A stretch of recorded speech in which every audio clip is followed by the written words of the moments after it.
Hey everybody, it's January 18th, 2026. I'm going to videotape myself making vegetable soup so you guys will have at least a base recipe without having to rely on shit from the interweb that may or may not be good. I'm going to show you some ingredients. I'll pause and go back and forth, but we'll include this as part of the video cookbook that I'm going to make, and I'll make sure that the recipes, if you can call them that, are written down. Because as you're going to see in a minute, everything has a lot of personal preference options that still will make it yours, and it will be good. Let me pause this. Part of this recipe, I'm going to go ahead and put beef short ribs in. You don't have to. It's nice. I'm going to show you. We're going to braise them, and it's going to give a different flavor to otherwise a normal, vegetable, what we're going to call vegetable soup. We'll also certainly include some ground beef. Don't worry about that brown spot. I just had it out for a little bit. And then, of course, we'll do bell peppers and onion. I'm going to throw some whole mushrooms in there because I like them. Mom doesn't like them, so she'll just pick them out. Carrots, celery, and then you can always do a starch. I'm going to do potatoes, these little miniature potatoes. We'll add them in at the last minute. They will not take long to cook, particularly if you microwave them first and then throw them in. Some people might add macaroni or some kind of pasta, penne or something like that. Both the pasta and the potatoes, they don't freeze well. So if you're going to make a lot of this, and if you're going to freeze it, you might even want to just dig the potatoes out. I think they're shitty when you try to eat them after you've frozen them.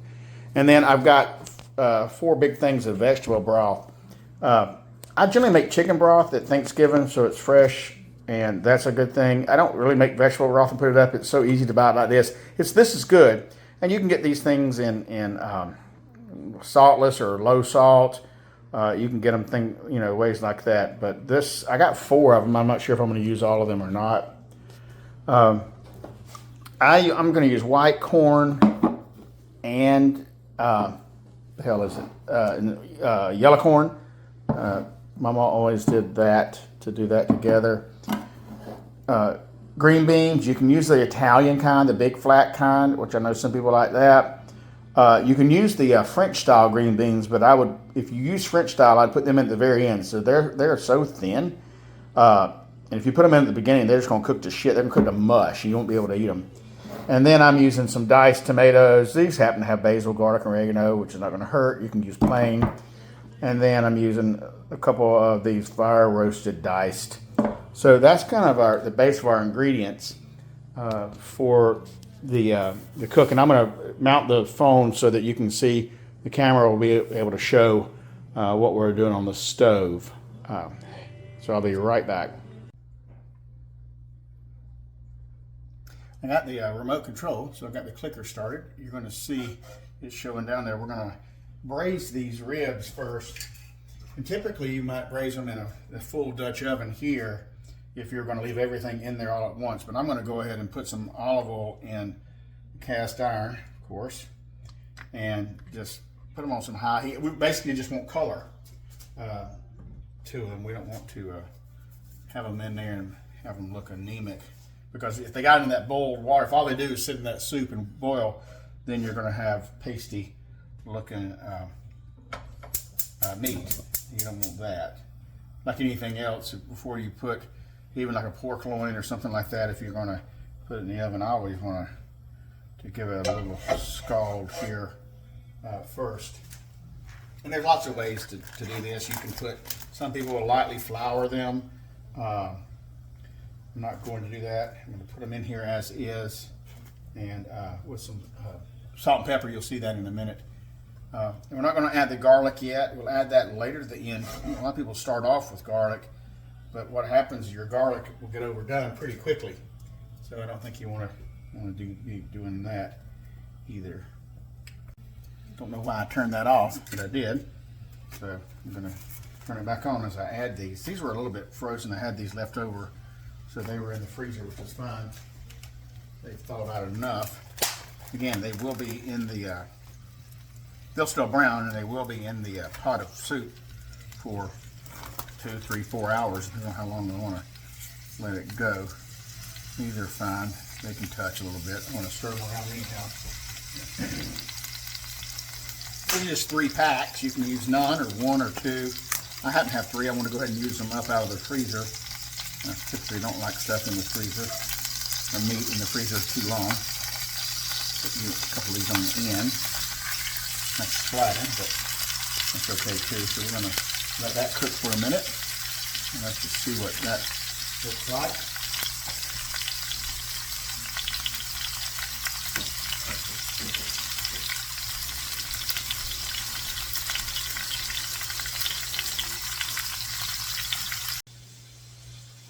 You don't necessarily need me to cut up vegetables and show you how, but what I am going to do is I'm going to talk a little bit about kind of the process. One of the first things I'm going to do before I do anything like this is go ahead and sharpen my knives. The most dangerous knife in the house is a dull one. They say that because if it's sharp enough, it'll just cut your arm off completely, and you don't have to worry about anything else. So, ready to go. We're going to do a couple things. We're going to do bell pepper. You can see here, that's a good view. Take that off. A couple of bell pepper and onion. Again, this is all to taste. You like more onion, put more onion in it. You want not enough bell pepper, put some more bell pepper in it. But we're going to go ahead and cut that. You top that bell pepper off like that. Not to cut anything else out. You can see it right there. And we're just simply going to do this to cut around. Now, again, I like vegetables like this, large chunks for soup. You may want them in tiny, tiny pieces. That's up to you. So, however you want to cut them, you can. Let me throw this away.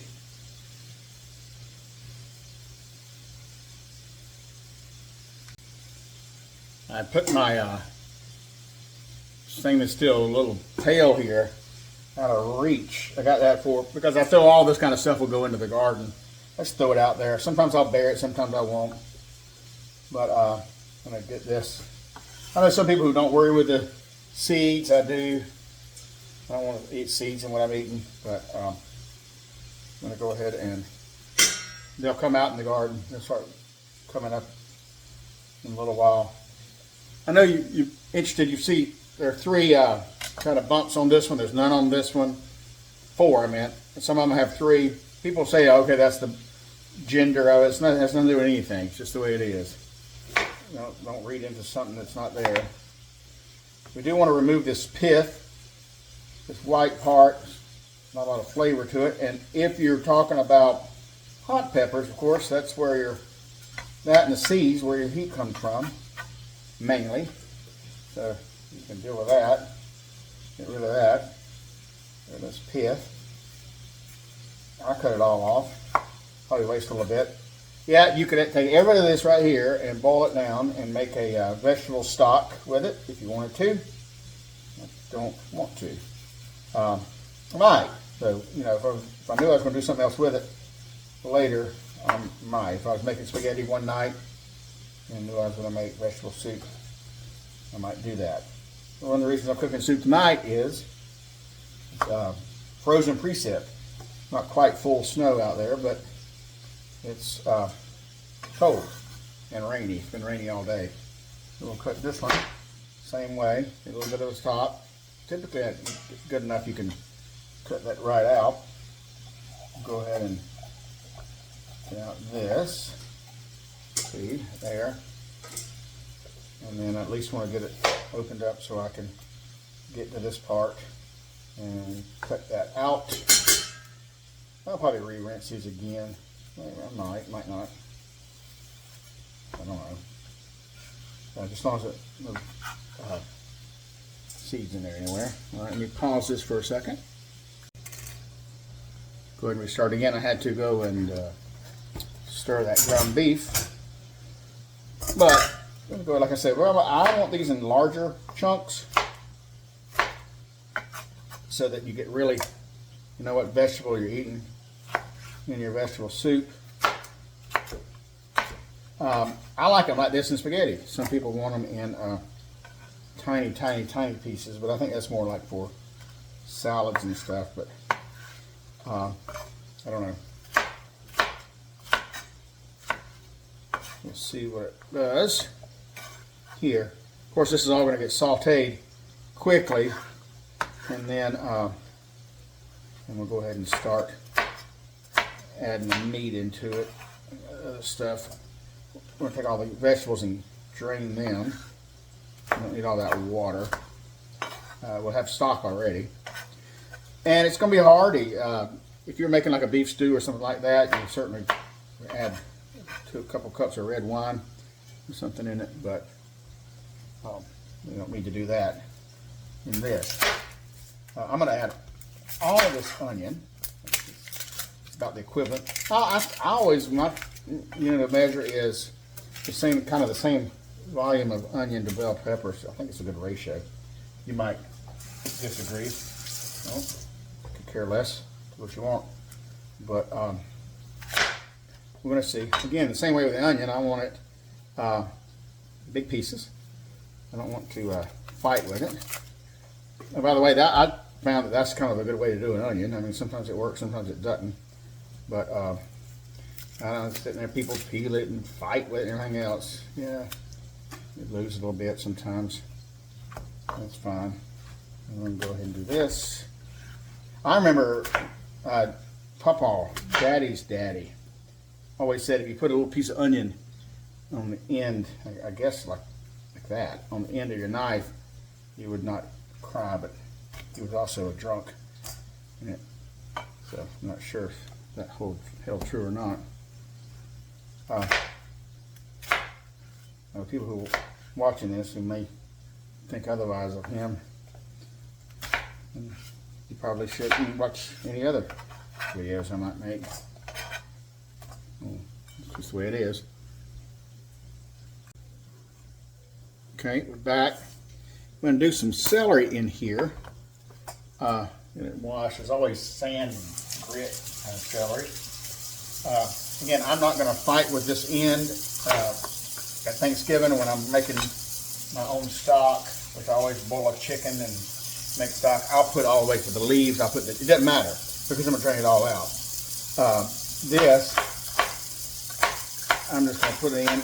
If you've got people who you know don't like celery, and that celery is one of those love-hates, like cilantro, then keep it real big. That way they can just pick it out. If you got anybody, if you start cooking for people and you realize they're allergic to ingredients and you just don't, obviously don't put them in. I'm not going to put a lot of celery in this. It's good in it. And that's one of the things I was thinking about a second ago is when you do this, everything in this other than the meat, and some debate about that, you can eat raw. So it's going to be done as soon as you assemble it all. Now that doesn't mean it's going to be good, but it's going to be done. And so what we're going to want to do is then to let the flavors, meld together. I don't know if you've noticed that. Jack Papon, that's one of the things I learned from him. When you're cutting, my knife blade is resting against my knuckles. So I'm never going to cut my fingers doing that. You keep it like that, you'll be safe. Now the potatoes, like I said, they will not take long to cook.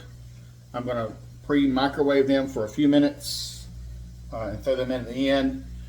Carrots going to take a little bit longer, but these I just bought the store bag little baby carrots. You can buy, you can have really big carrots and chop them up. I actually have carrots ready in the garden. I should have pulled those out and washed them up and everything, but these will not take long to cook. Again, the doneness is all that matters. How crunchy you want them or how soft. The mushrooms are not going to take long to cook. I'll leave them whole like that. I'll show you how I wash them in a minute. Yes, you can wash mushrooms if you're going to use them right then. But I'll show you how to wash mushrooms. But I'm going to leave them whole because Mom doesn't like them. She'll just pick around them, or she just won't even dip them out of the bowl. Meanwhile, I'm going to grab the ground beef off the stove. I'm going to drain it. It had that beef tallow from those ribs to begin with. And I certainly don't want any of this grease following us into that soup. So it wasn't a lot, quarter cup or something, so I don't feel too guilty about putting it right down the drain, following it with some water, some soap. So we'll be back.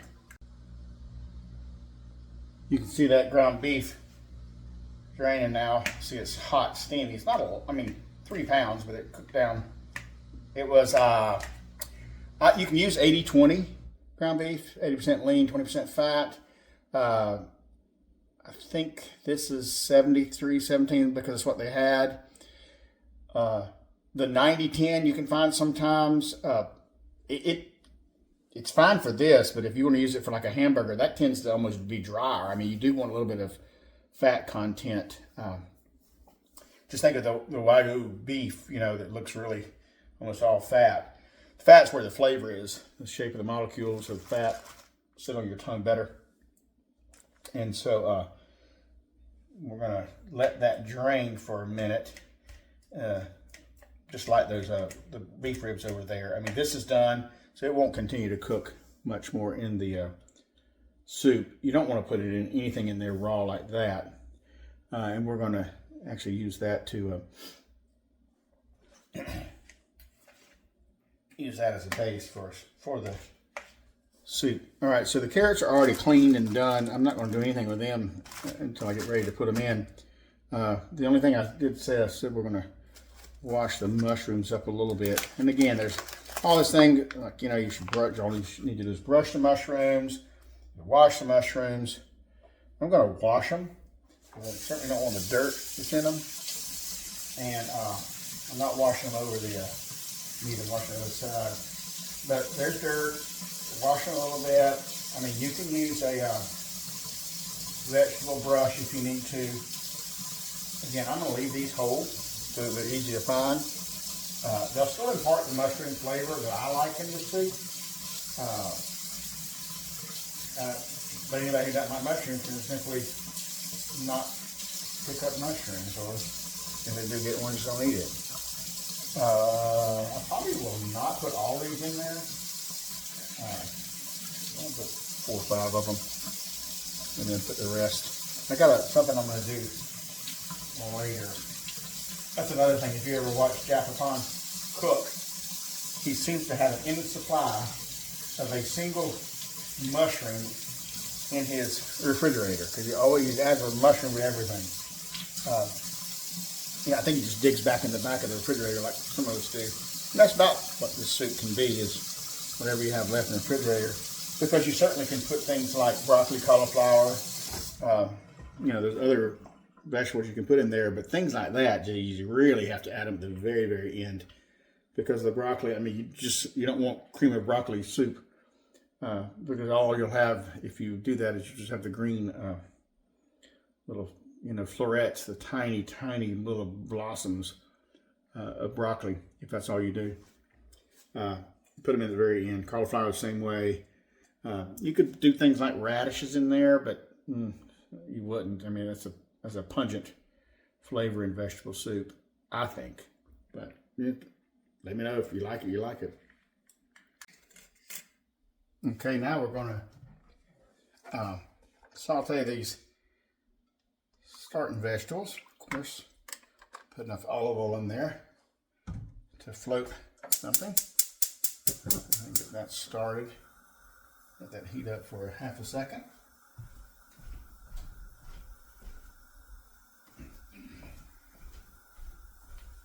And we'll be sure to get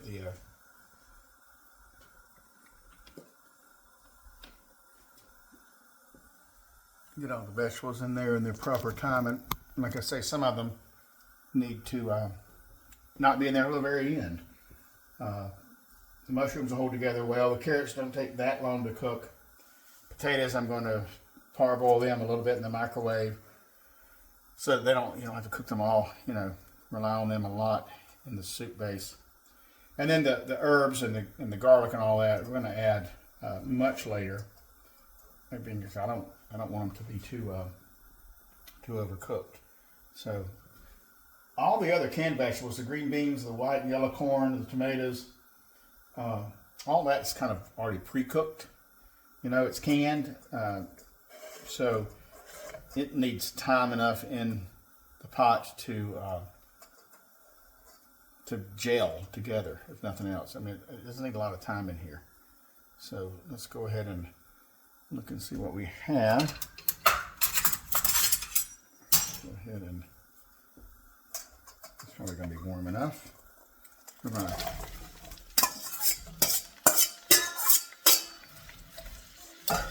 fill the pot up with this. That's okay. We can transition to a bigger pot if we have to.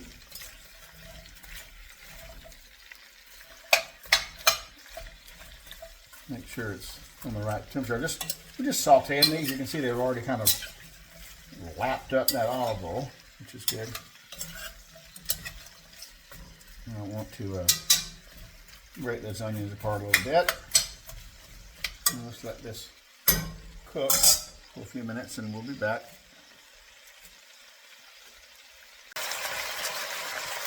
I have to show you too that I made baguettes tonight. It's a different video. But we're going to have grilled cheese sandwiches with our soup. So these will be sliced really long, and some grilled cheese will be had out of these. Should be good. These are really easy to make. If you've never made them, do yourself a favor. I'll do a cooking of this. Brian probably can do. You should do a video of this as well. That might be fun, actually. We have a family YouTube channel videos of us all cooking what we really like. You gotta stir this. That could be a lot of fun. Maybe that's something we should consider. But these baguettes are going to be made into grilled cheese sandwiches in a little while. These are on like a medium-low heat on this big-ass burner. They're cooking okay, but I'm going to go ahead and put the lid on them. I want to tenderize them pretty much here. And that celery is going to take a little bit longer than anything else that I've found. But I'll go ahead and make sure you know you can put the lid on these. If you need a little bit of water, you want to add a little olive oil in there, that's fine. Put that on there. Obviously, I'm cooking this in a big cast iron Dutch oven with enamel layered. I like those. They tend to work well, keep the heat. Okay, so we're going to go ahead and look. You can see I got my ground beef over here that's strained. The ribs. These now, I don't know how long they've been on. They're starting to get some color on medium heat. They're soft. The last thing to soften up is that celery, but it'll soften up. This will cook for a few more hours on very low heat. So what we're going to do is go ahead and let's get some stock in here, vegetable broth. I'm going to go ahead and we don't need them to brown anymore. Vegetables, we just want now to start simmering everything. And the first thing we're going to do is go ahead and immediately put back in our ribs. Remember, they were just brown on the outside. They're not done, so I want them to begin to cook again, so they can go all the way in the middle. If you depends on what you're doing, how fast you're cooking, all that. I mean, they may take as little as a couple hours, even on low, to be thoroughly done. I mean, it's beef, so you don't have to worry about too much overcooking. You don't want to overcook it too much. So let me go ahead and add another broth to this. During the commercial break, I drained the green beans and both the corns because they have all that water, and you don't want that juice in there. The one thing you might save the juice from is the tomatoes, but maybe not. I mean, we're gonna look and see how much we need. If we need some juice, we'll save the juice from the tomatoes. Typically, you can drain those too. They're diced tomatoes, so they're going to be finely chopped up. In this, well, I typically would not make this in the summer, but if you made this in the summer and you had fresh tomatoes, I'd put like 10 whole fresh tomatoes in here, peeled, and or 10 or 12, and let them just cook down, and it would be a nice addition. The juice inside of the tomato would be enough of tomato juice to add to this. Right now, this looks dark. And it will, but it's going to be clear. If you don't stir it too much, don't come and stir it every 4 seconds once you get everything in there and start simmering. Otherwise, you're going to end up with a real cloudy soup. You want it clear. And let me see. Let me get even though it's dark. Screen right here. You see how pretty that is? I don't know if you can see it. Yeah, you might be able to see it in my mind. It's still clear. It's not cloudy. It's not milky looking. So that's one of the things you want to avoid is that. I halfway knocked the camera over, which is fine, but it says repositioned a little bit. You may see a little difference. What you'll quickly notice too is there's now 2 pots. I had to divide it up. This was no way this was going to hold it all. Which that, again, I said that earlier, it typically happens. I didn't go outside to get have a big kettle you could bathe a little baby in, but I didn't want to go out there because it's ice and snow and whatever it's doing. It's too cold. I'm not going out there. So what I did was go ahead and divide it up, which is fine. Half the remaining ingredients go into each pod. But what we'll also do is make sure that one of them has all the mushrooms and the other has no mushrooms, so Mom doesn't have to dip out of the mushrooms. It wants me to make sure it's charging. It looks like it is. Is it charging? Yeah, it's 86%. It's charging. I'm not putting the ground beef in. It's still over here. You see it here because it's fully cooked. I don't want it to turn to mush. These things that don't take long to cook, I'm not going to add them until the very end, and then turn them on to the lowest possible setting, just so that the flavors can gel together. Not so that I feel like I've got to cook them. Nothing else we have remaining really has to be cooked. The green beans and corn out of the can, tomatoes out of the can, all those are fully cooked. They're processed canned goods, so you can eat them out of the can. The carrots and the potatoes, did a few microwave minutes for the magic of the microwave, just to get them to a point where they're almost done, but not quite. Again, if I fully cooked them and threw them in here, then they would be mush. If I put them in here raw, the carrots and the potatoes, it would take longer to come together. So what we're going to do is bring all this to a boil. This is on low. This burner is on low, believe it or not. And this one's on high, so you can tell the difference in these burners. But from now on, everything else gets split up evenly between the 2 pots. And the only difference will be I'll keep mushrooms in one and out of the other. You could do this if you really, had somebody allergic to something, or mushrooms, or really hated celery, allergic to onions, that kind of thing. You could always split it up. You could do as many pots as you need to make it work. But this way, from now, I will not drain the tomatoes. I'm going to go ahead and put the liquid in the cans of tomatoes, the diced tomatoes. I'm going to go ahead and put the liquid in both of them. I'll put a can of the fire roasted in here and a can of the regular, and the same over here. But I'm going to leave the liquid because it's going to add more to the pot. So it is a soup after all, so you want to make sure you have plenty of liquid. Again, we could go behind this. We could finish up with a half a cup of white wine in each one. You could do a red if you wanted to. It's going to change the color of your liquid, which would be fine. Let's take a look at it and see. I think it's probably still. It's still pretty. Yeah, it still looks good. It's still going to be a nice vegetable soup color. Nothing that we have to worry about. And that red meat, you can see there, it detaches off the bone, so it's going to be it's going to be fine. It's cooking. It's not quite done, but it will get there. I didn't temperature probe it, but you'll see. So let me go ahead and begin to add the other ingredients. You'll see what it's going to look like come together. So we're going to go ahead and add the fire roasted tomatoes here in this pot. Again, I'm going to go ahead and save the juice this time because we have a big enough pot.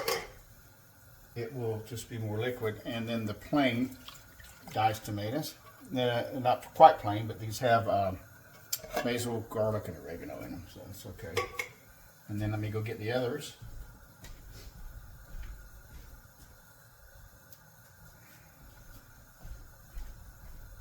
I add these 2 cans over here. Again, the basil, oregano, and then the fire roasted. So that we have tomatoes in the soups, and that's good as well. Now let's give this a little gentle stir. Remember, at this point, you don't want to stir crazily. You don't want to start mashing up shit. You don't want things to, this needs to be, that's why I cut the vegetables big like I do. This needs to be a soup. Everything, you need to be able to see what's in the soup. It doesn't need to be this mush. So we got that. We got that. Let's go ahead and add, I'm going to go ahead and add the mushrooms now.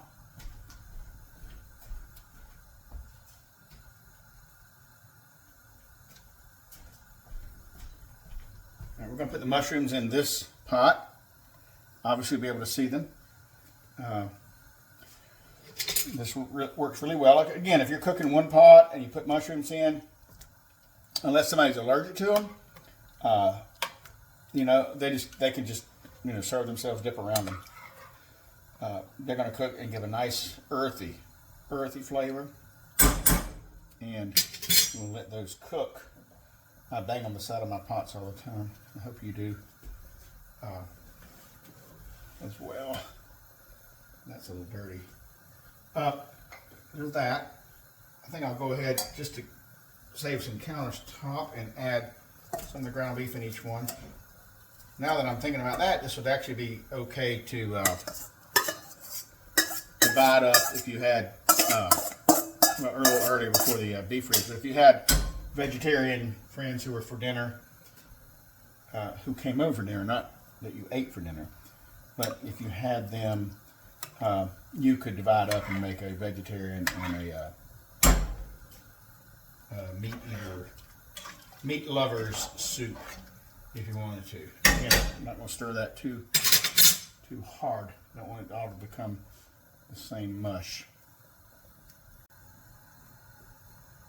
Now, understand that right now, this is not, it's not necessarily going to be good soup. Okay, the flavors aren't together. You get a piece of tomato here, you're going to taste tomato. I mean, everything's going to kind of be separate and apart. You're going to be like, what the hell am I eating a spoonful of 9 different vegetables because I taste different? In a soup, you want them all kind of to gel together a little bit. So these all are cooking well. The beef in them is cooking. I went ahead and added, I think I showed you, I added the ground beef, so that's good. So we'll see what that will look like. I'm going to add the potatoes and carrots and corn and green beans in a little bit. Yes, you can add okra to it. You're not going to make a gumbo, but you could add okra to it. Again, I would add okra later. It depends on how well done you want your okra. You can eat it lesser done than you might think for, but we're not going to add that. You could add it in slices. You could add it in whole okra spears. Spears. What the hell are they called? I don't know. You could add them like that. And any other kind of thing, I thought, maybe a leek would be nice. Chopped up leek in here. I could have added more onion. I could have added any number of other vegetables that would be good in here. The old folks maybe turnip rutabaga, but that would have been, those are overpowering to me. Kohlrabi, which I didn't even know that existed until my wife came into my life. But that would be okay in here because it doesn't have a lot of flavor of its own. It would actually just add bulk. Again, we're going to add potatoes in a minute. You certainly can add pasta. You could put, like in this size here, a half pound of penne pasta.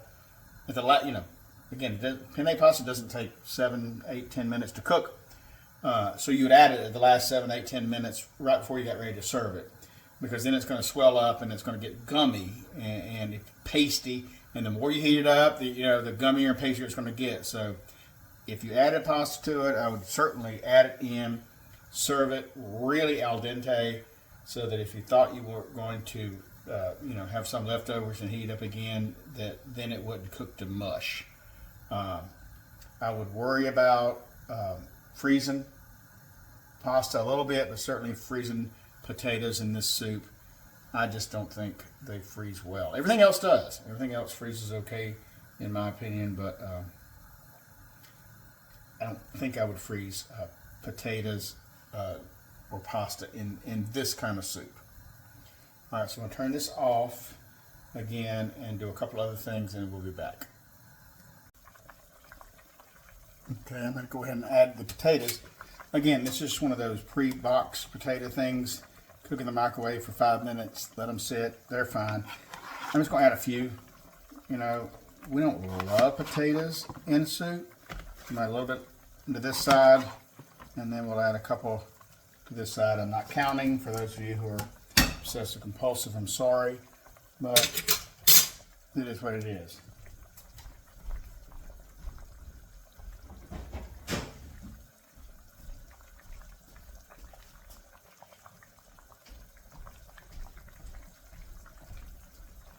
Yes, I know I'm obsessive as well, but I'm working on trying to let go. Now, those potatoes are fully cooked. Everything now, at this point, everything is cooked enough to where you could eat it, but what we're doing trying now is we're trying just to let the flavors kind of get together. So I'm going to go ahead and add the green beans and the corn and the carrots, but I'm going to add that in about 20 minutes. I want this to sit and cook a little bit because those things are already fully done, and they will just turn to mush if we add them too early. So let's let this cook a little bit. We'll come back and I'll show you. We're going to add the other. Okay, so I told you we were draining all this, so I'm going to try to put about half the carrots in one. Everything's starting to get together good. The other half the carrots here, if we can. And the white corn here. Some white corn here. Green beans, okay. Whatever goes, goes. Doesn't matter. There's a lot of green beans in that one. More green beans over there. More corn over here, okay. That looks good. Now what we're going to do, again, at this point you don't want to stir the shit out of it. You really want to just kind of fold it in. In baking recipes, they tell you to fold, not stir, not beat. You start stirring it aggressively, these green beans are going to mush. So we're going to do this. Just kind of just fold it over. I ain't worried about that beef. It can hold its own. Let's go over here. This pot. A little bit of the same. Kind of going to press it down, stir it a little bit. I thought of something a minute ago when I was taking another TV time out. We're talking about the story from a neighbor priest and I'm not sure where he's from. Kenya, Nairobi. He's from somewhere in deep in the heart of Africa, but he wanted to bring them something to eat.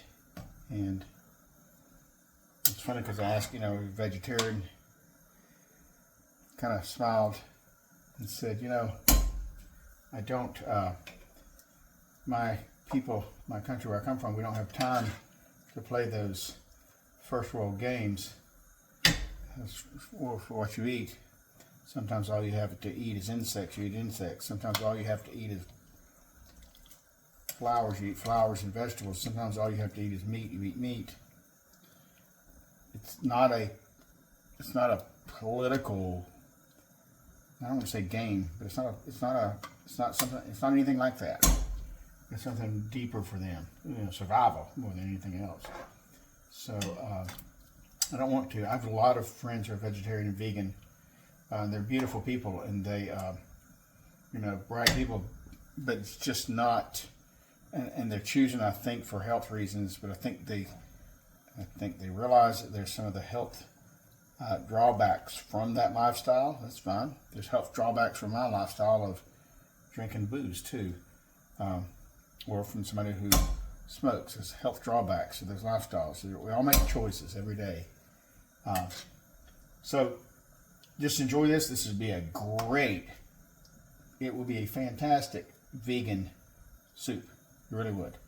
You could do it for vegan friends. You could make one pot vegan, one pot non.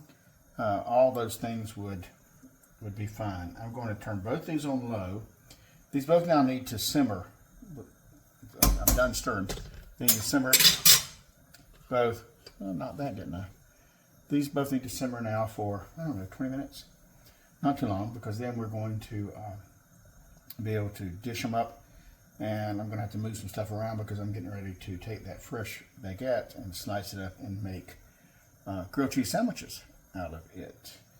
And so that's going to be good too. Then I'm going to have to figure out how to put this up or give it away. Probably give it away or something. I don't know. It looks good. But I think I already have. This one thing about soup, I always like making soup fresh.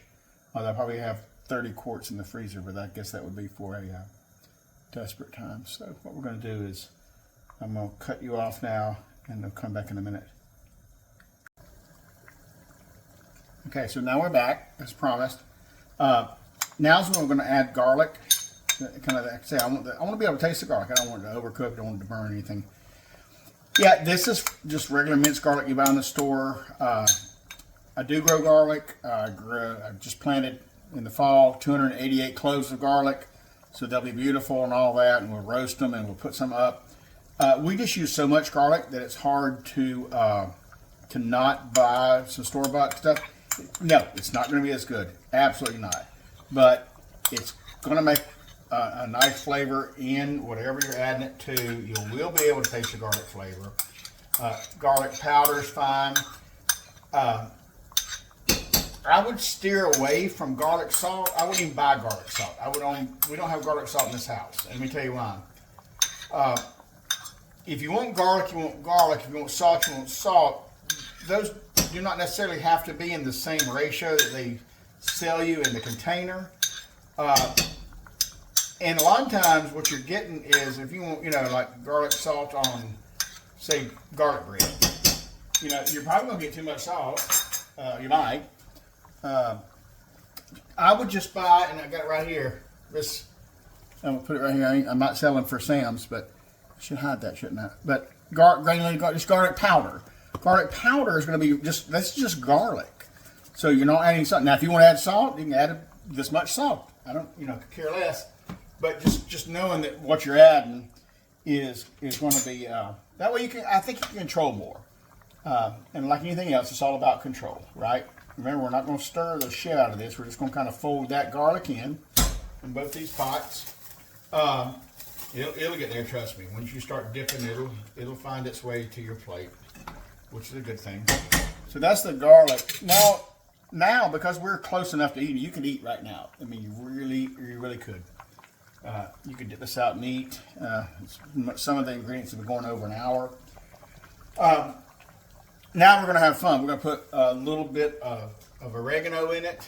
I think, dried oregano. Again, during the summertime, I grow all these herbs, and so they would be fresh.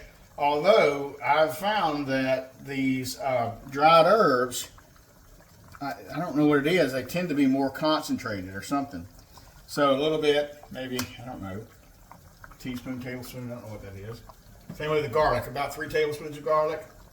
Thyme is another nice addition. Smells about like oregano. I'm partial to basil. Basil, I think, to me has a sweet taste because it certainly use it in anything with tomatoes, all the pastas and the spaghetti and all that. You know, I know people who don't like oregano, don't like basil, so we tend to keep it out if they don't like it. But something like that. Now you notice we have not tested for, we've not tasted yet, and I'm not going to taste till I get at least those spices in there. The next thing I'm going to do is I'm going to taste for salt and pepper. Now I'm not going to add. I didn't add salt. I added a little bit of salt to that beef, the beef ribs when we were just first cooking it, just because I wanted to salt that meat initially. We haven't tasted for salt. We haven't added any salt. We haven't tasted for it because a lot of this stuff, a lot of the canned vegetables, canned tomatoes, canned green beans, canned corn, a lot of those are going to have salt.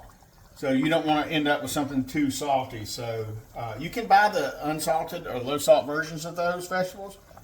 But if you can't find them, you don't know what it is, what's what. So make sure, if you know you're buying salted versions of those things, if it doesn't say unsalted, then it's salted. And you look at the ingredients if you need to, but make sure if you're buying a salted version of this thing, you don't add any extra salt to it until the very end.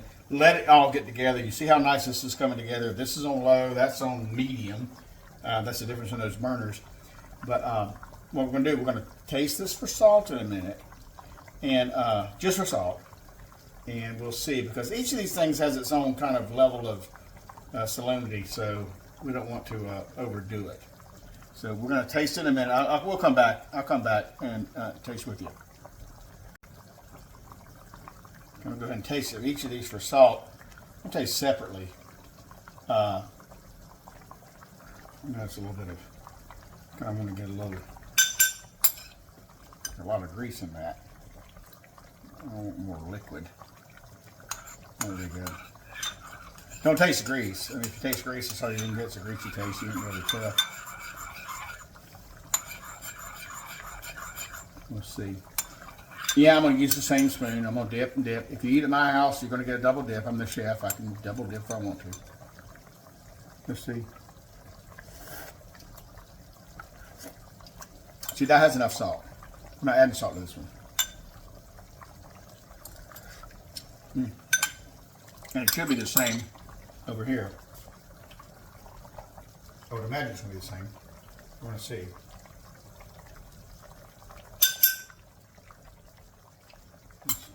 Let that cool off for a minute. Everything's hot, so I want. Well, that's on low. I'm going to turn that down to low. So let's see what we get. Yeah, it's salty enough. If you remember, the only salt I added was salt to those ribs. Everything else had no salt in it. Probably the ground beef had salt in it. Certainly all the vegetables did. I didn't buy any unsalted versions.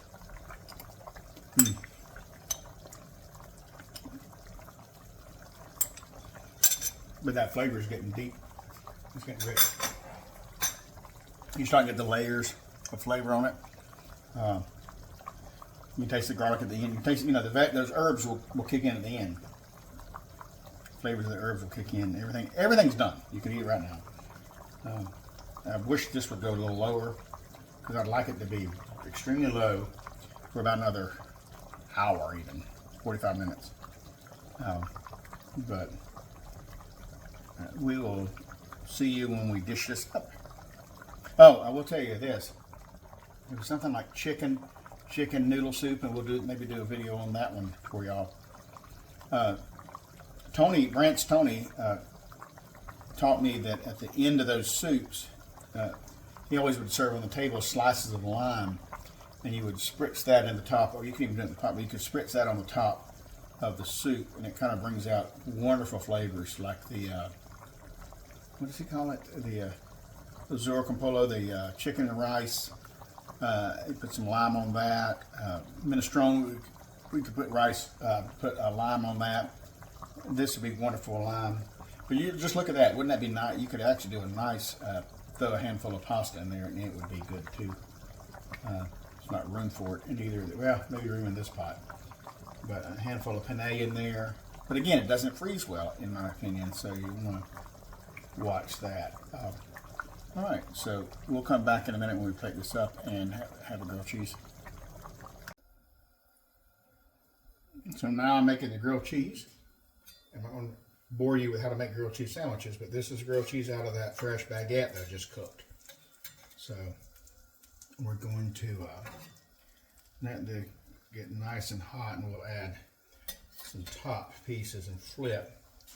Should be pretty good, I would imagine. And you can see half of that pot. That soup's done. Way done. Let me open this lid. You can see this one. Yeah, you see, we're good. I don't know. I think you probably can see that enough. You probably can. You got nice blend of colors. Look at that. There's potatoes. That beef ribs are falling off. This one has the mushrooms in it. So that's going to be just okay.